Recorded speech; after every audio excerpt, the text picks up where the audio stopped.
Chapter 8. Ghost. I did not see much of Jasper's guests for the 2 sunny days that they were in Forks. I only went home at all so that Esme wouldn't worry. Otherwise, my existence seemed like that of a specter rather than a vampire.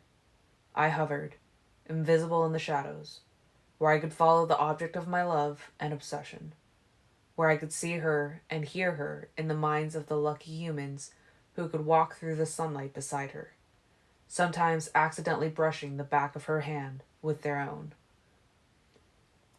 She never reacted to such contact. Their hands were just as warm as hers. The enforced absence from school had never been a trial like this before, but the sun seemed to make her happy, so I could not resent it too much. Monday morning, I eavesdropped on a conversation that had the potential to destroy my confidence and make the time spent away from her truly torturous. As it ended up, though, it rather made my day. I had to feel some little respect for Mike Noon. He had more courage than I'd given him credit for. He had not simply given up and slunk away to nurse his wounds. He was going to try again. Bella got to school quite early and, seeming intent on enjoying the sun while it lasted, sat at one of the seldom-used picnic benches while she waited for the first bell to ring. Her hair caught the sun in unexpected ways, giving off a reddish shine that I had not anticipated. Mike found her there, doodling again, and was thrilled at his good luck. It was agonizing only to be able to watch, powerless, bound to the forest shadows by the bright sunlight. She greeted him with enough enthusiasm to make him ecstatic, and me the opposite. See, she likes me. She wouldn't smile like that if she didn't. I bet she wanted to go to the dance with me. Wonder what's so important in Seattle. He perceived the change in her hair. I never noticed before. Your hair has red in it. I accidentally uprooted the young spruce tree my hand was resting on when he pinched a strand of her hair between his fingers. Only in the sun, she said. To my deep satisfaction, she cringed away from him slightly when he tucked the strand behind her ear. It took Mike a minute to build up his confidence, wasting some time on small talk. She reminded him of the essay we all had due on Wednesday. From the faintly smug expression on her face, hers was already done. He'd forgotten altogether, and that severely diminished his free time. Finally, he got to the point. My teeth were clenched so hard they could have pulverized granite. And even then, he couldn't make himself ask the question outright. I was going to ask if you wanted to go out. Oh, she said. There was a brief silence. Oh? What does that mean? Is she going to say yes? Wait, I guess I didn't really ask. He swallowed hard. Well, we could go to dinner or something. And I could work on it later. Stupid. That wasn't a question either. Mike. The agony and fury of my jealousy was every whit as powerful as it had been last week. I wanted so badly to race across the campus, too fast for human eyes, and snatch her up, to steal her away from the boy I hated so much in this moment. I could have killed him for no reason but to enjoy it. Would she say yes to him? I don't think that would be the best idea. I breathed again. My rigid body relaxed. Seattle was just an excuse, after all. Shouldn't have asked. What was I thinking? But it's that freak, Colin. Why? He asked, suddenly, sullenly. I think... She hesitated. And if you ever repeat what I'm saying right now, I will cheerfully beat you to death. I laughed out loud at the sound of a death threat coming through her lips. Ajay shrieked, startled, and launched itself away from me. But I think that would hurt Jessica's feelings. Jessica? What? But, oh. Okay. I guess. Huh. His thoughts were no longer coherent. Really, Mike, are you blind? I echoed her sentiment. She shouldn't expect everyone to be as perceptive as she was. But really, this instance was beyond obvious. With as much trouble as Mike had had, working himself up to ask Bella out, did he imagine it wasn't just as difficult for Jessica? It must be selfishness that made him blind to others. And Bella was so unselfish. She saw everything. Jessica? Huh. Wow. Huh. Oh, he managed to say. Bella used his confusion to make her exit. It's time for class, and I can't be late again. Mike became an unreliable viewpoint from then on. He found, as he turned the idea of Jessica around in his head, that he rather liked the thought of her finding him attractive. It was second place, not as good as if Bella had felt that way. She's cute, though, I guess. Decent body, bigger boobs than Bella's. A bird in the hand. He was off then, on to new fantasies that were just as vulgar as the ones about Bella. But now they only irritated rather than infuriated. How little he deserved either girl. They were almost interchangeable to him. I stayed clear of his head after that. When Bella was out of sight, I curled up against the cool trunk of an enormous madrone tree and danced from mind to mind, keeping her in view, always glad when Angela Weber was available to look through. I wished there was some way to thank the Weber girl for simply being a nice person. It made me feel better to think that Bella had one friend worth having.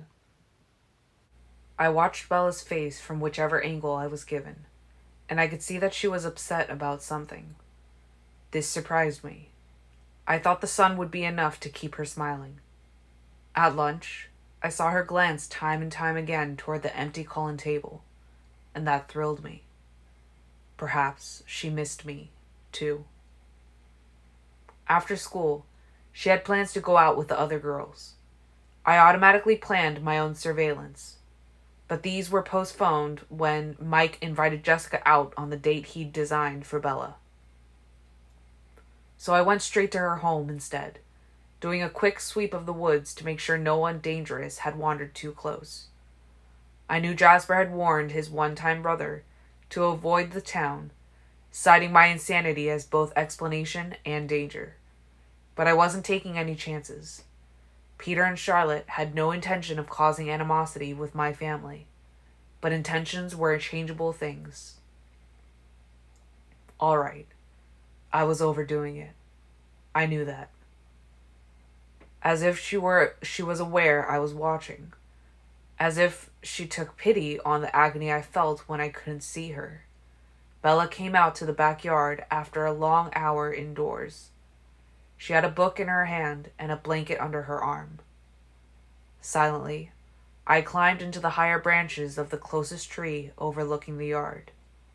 She spread the blanket on the damp grass and then lay on her stomach and started flipping through the worn, obviously often read book, trying to find her place. I read over her shoulder. Ah, more classics. Sense and Sensibility. She was an Austen fan. I tasted the way the sunshine, and open air affected her scent. The heat seemed to sweeten the smell. My throat flamed with desire, the pain fresh and fierce again because I had been away from her for so long. I spent a moment controlling that, forcing myself to breathe through my nose.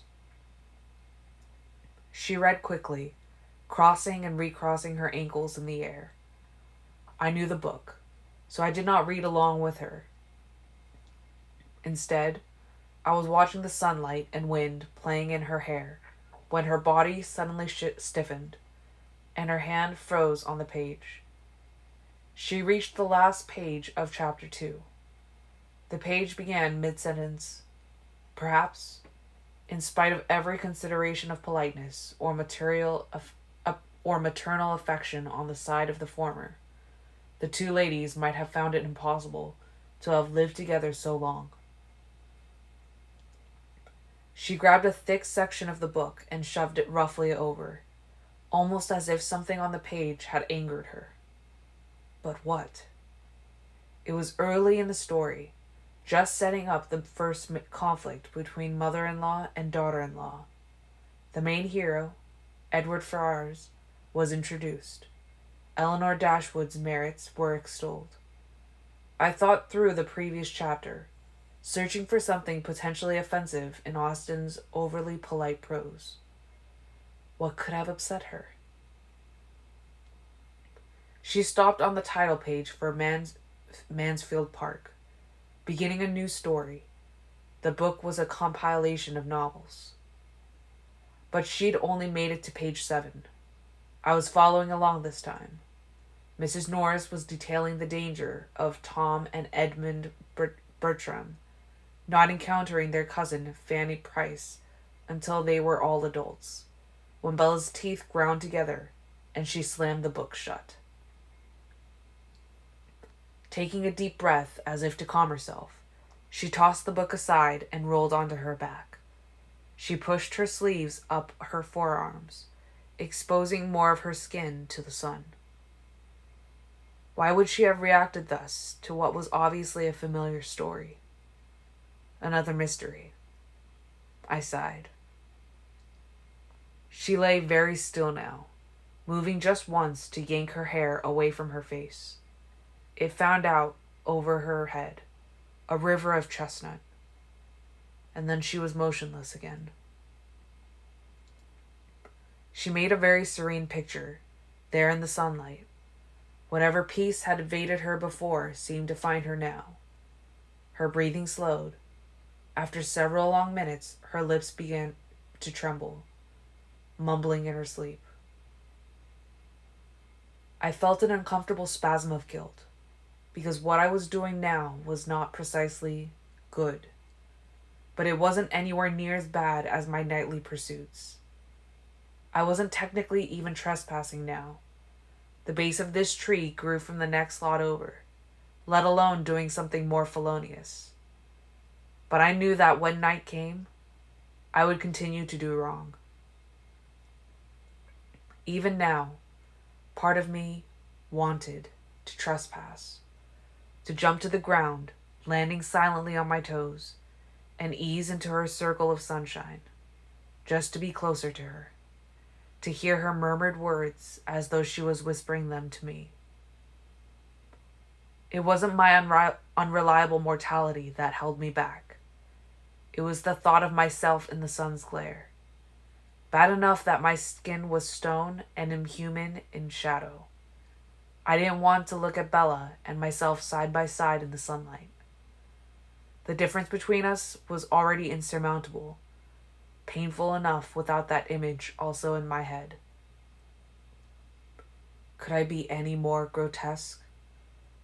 I imagined her terror if she opened her eyes and saw me there beside her. She moaned. I leaned back against the tree trunk, deeper into shadow. She sighed. I did not fear that she had woken. Her voice was just a low, wistful murmur. Edmund. Edmund? I thought again of where she'd quit reading, just as Edmund Bertram had been named for the first time. Ha! She wasn't dreaming of me at all. I realized blackly. The self-loathing returned in force. She was dreaming of fictional characters. Perhaps that had always been the case, and all along her dreams had been filled with Hugh Grant in a cravat. So much for my conceit. She said nothing more that was intelligible. The afternoon passed, and I watched, feeling helpless again, as the sun slowly sank in the sky, and the shadows crawled across the lawn toward her. I wanted to push them back, but of course, the darkness was inevitable. The shadows took her. When the light was gone, her skin looked too pale, ghostly. Her hair was dark again, almost black against her face. It was a frightening thing to watch, like witnessing Alice's visions come to fruition. Bella's steady, strong heartbeat was the only reassurance, the sound that kept this moment from feeling like a nightmare. I was relieved when her father arrived home. I could hear little from him as he drove down the street toward the house. Some vague annoyance. In the past, something from his day at work. Expectation mixed with hunger. I guessed that he was looking forward to dinner. But his thoughts were so quiet and contained that I could not be sure I was right. I only got the gist of them.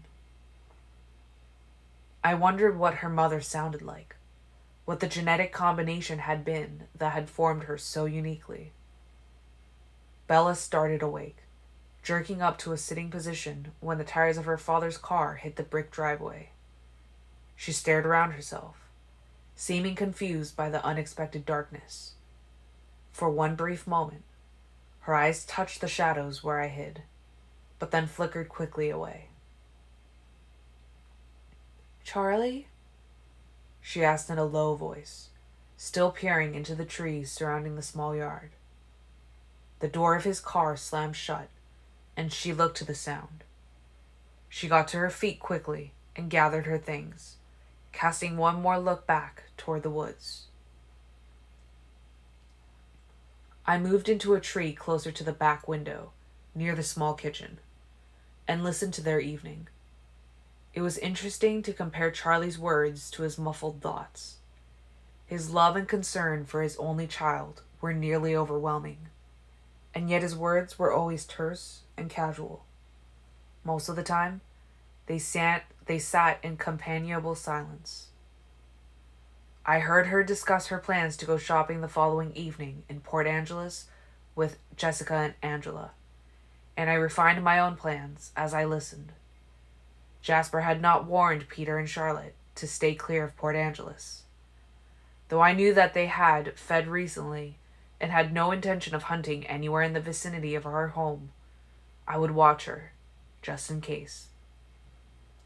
After all, there were always others of my kind out there. And, of course, all those human dangers that I had never much considered before now. I heard her worry aloud about leaving her father to prepare dinner alone, and smiled at this proof to my theory. Yes, she was the caretaker here, too. And then I left, knowing I would return while she was asleep, ignoring every ethical and moral argument against my behavior. But I certainly would not trespass on her privacy the way the peeping Tom would have. I was here for her protection, not to leer at her in the way Mike Newton no doubt would, were he agile enough to move through the treetops. I would not treat her so crassly. My house was empty when I returned, which was fine by me. I didn't miss the confused or disparaging thoughts, questioning my sanity. Emmett had left a note stuck to the newel post. Football at the Rainier Field. Come on, please. I found a pen and scrawled the word, sorry, beneath his plea. The teams were even without me, in any case.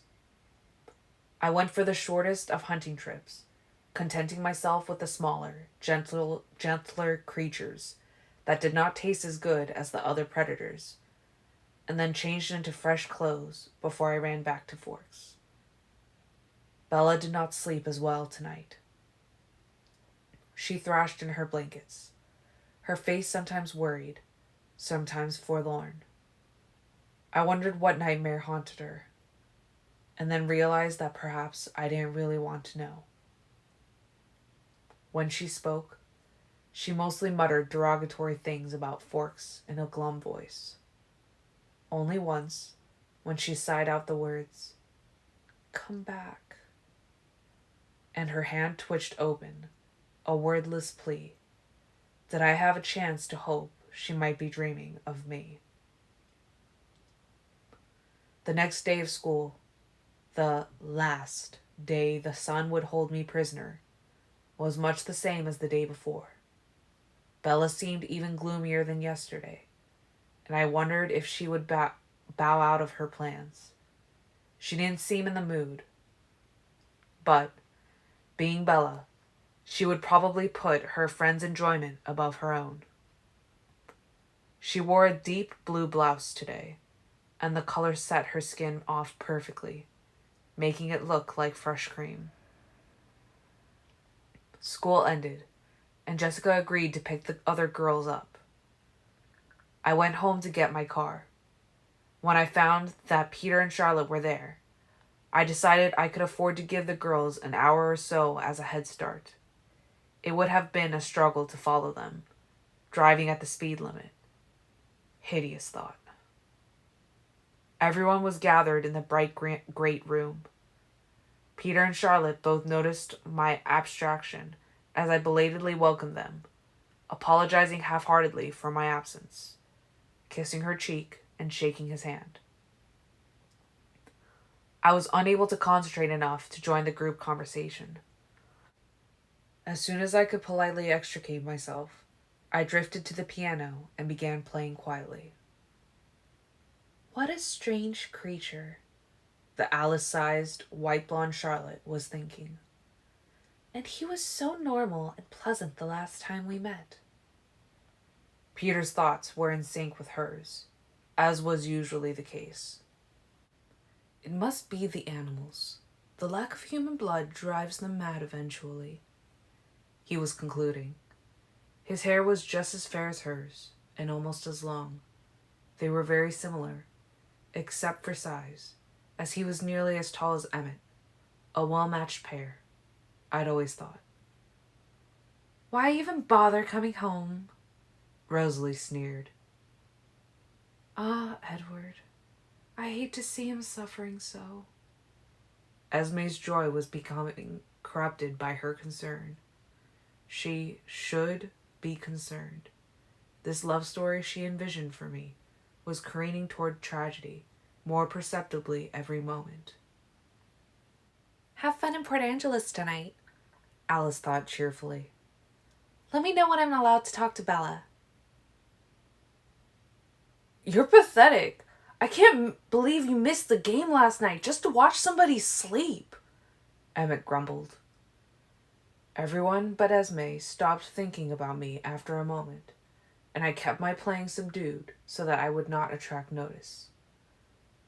I did not pay attention to them for a long while, just letting the music distract me from my unease. It was never not distressing to have the girl out of sight. I only returned my focus to their conversation when the goodbyes grew more final.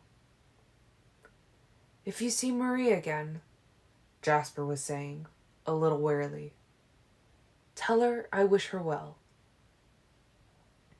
Maria was the vampire who had created both Jasper and Peter. Jasper in the latter half of the 19th century, Peter more recently, in the 1940s. She'd looked Jasper up once when we were in Calgary. It had been an eventful visit. We'd had to move immediately. Jasper had politely asked her to keep her distance in the future.